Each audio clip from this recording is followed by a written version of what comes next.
আসসালামু আলাইকুম, স্বাগত জানাচ্ছি আফরিন আমি কেক অ্যান্ড ব্লগ থেকে।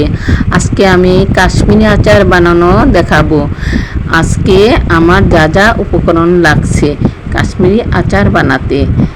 এখানে আমি আম নিয়েছি সুন্দর করে কেটে, আদা নিয়েছি সুন্দর করে ডিজাইন করে কেটে, এবং শুকনা মরিচ চিকন চিকন করে কেটে নিয়েছি, আর গরম মশলা নিয়েছি।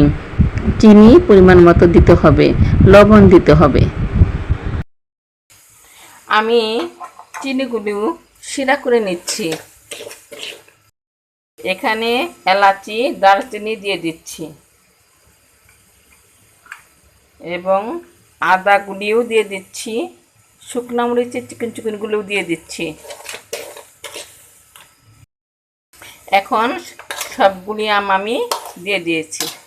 চিনিটা পরিমাণ মতো যে যেরকম মিষ্টি খায় সেরকম নিতে হবে। এগুলোর মধ্যে লবণ দিয়ে দিতে হবে। কাশ্মীরি আচার হচ্ছে।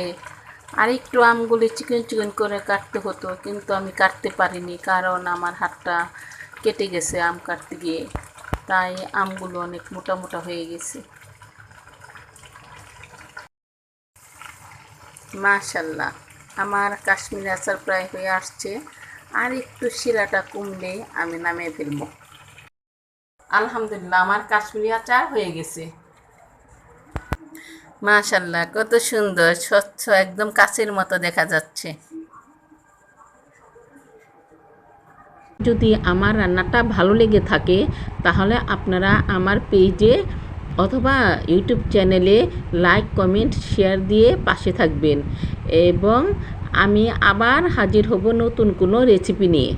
আল্লাহ হাফেজ।